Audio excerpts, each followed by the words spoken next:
He was one of the most beautiful men to have ever lived. So stunning that even the gods couldn't resist him. The goddess of love herself fell in love with him, and his tragic death broke her heart forever.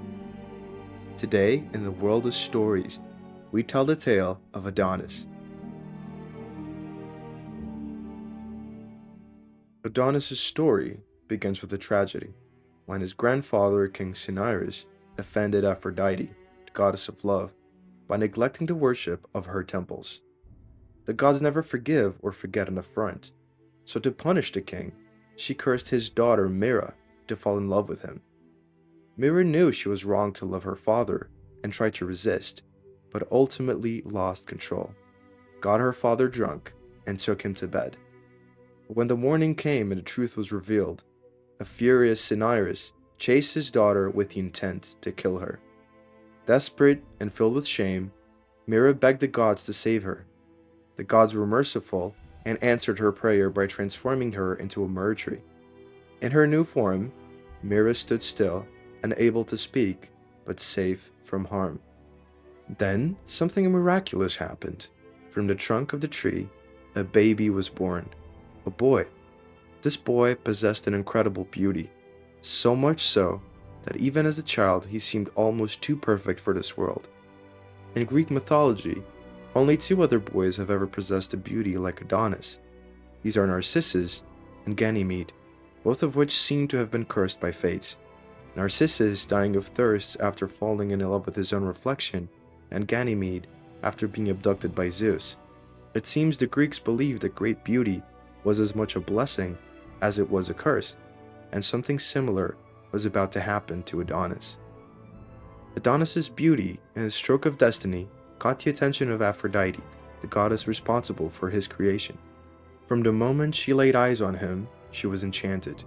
It seemed that Adonis, the most beautiful man, had been born from a dreadful crime of incest, just like Aphrodite was born from a dreadful crime of fratricide, when Kronos castrated his father Ouranos and threw his genitals into the sea, from where Aphrodite was born. Still not sure what to make of this, but it seems that the Greeks believed that love and hate were intermingled. However it came to be, the enchanted Aphrodite decided to protect Adonis at all costs. In some versions of the myth, she placed him in a chest and hid him away to keep him safe from the world. But Adonis grew up into a confident and adventurous young man. He wasn't content to live a sheltered life. He loved the wild and had a passion for hunting. Aphrodite adored him, but she often worried about him too, and told him that he could hunt small animals, but warned him to stay away from large ones, sensing danger in her heart. But Adonis, bold and fearless, wasn't one to shy away from danger. He loved the thrill of the hunts too much to listen, and one fateful day, Adonis went deep into the forest, bow in hand, ready for his next challenge. He spotted a wild boar, a massive, powerful creature, but this was no ordinary boar. Some say it was Ares, the god of war himself, who couldn't stand Aphrodite's love for Adonis. Ares himself had been Aphrodite's lover. Love and war have always shared a powerful connection, for how many men have gone to war for love? Adonis tried to fight the boar, but it was too strong. It charged at him, and with its sharp tusks, in one swift attack, it struck him down. He fell to the ground, mortally wounded, his blood soaking the earth. When Aphrodite felt his pain from afar, she ran to him as fast as she could. But by the time she found him, it was too late. Adonis lay in her arms, his life slipping away. Tears streamed down her face, falling onto the ground where his blood spread. In her grief, she cried out to the gods, but even they could not bring him back. As Aphrodite wept, her tears and Adonis's blood mingled with the soil, and from that spot, a beautiful flower grew. This flower, the anemone, which became the symbol of Adonis's life, fragile, beautiful, and fleeting. Through this flower, Adonis's story would live on forever. It was a reminder of the deep connection between love and loss, and how beauty is short-lived and fragile. Some say it was then that Aphrodite felt the pain of love for the first time and cursed it. Love cursed love itself to forever be mingled with pain and tragedy. From that day on, love would cause war, pain, and fear, for they that love best, their love cannot enjoy.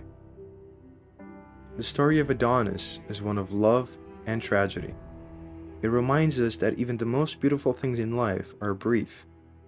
But most of all, it deals with the great mystery and duality of love, a force that could be so delightful and so dreadful at the same time. Thank you guys so much for watching. If you enjoyed this story, please don't forget to like, subscribe. Please leave a comment down below if you have any suggestions on how to make these videos better for you guys, or if there are any topics that you'd like us to cover in the next videos. This is World of Stories. We're just trying to spread and immortalize and tell you guys the best stories in the world in the best possible way. So your feedback is greatly appreciated. Thank you guys so much for watching, as always. I truly, truly, truly appreciate every view, every comment, every like. As again, I say this too many times, but thank you guys for watching and have an amazing, amazing day.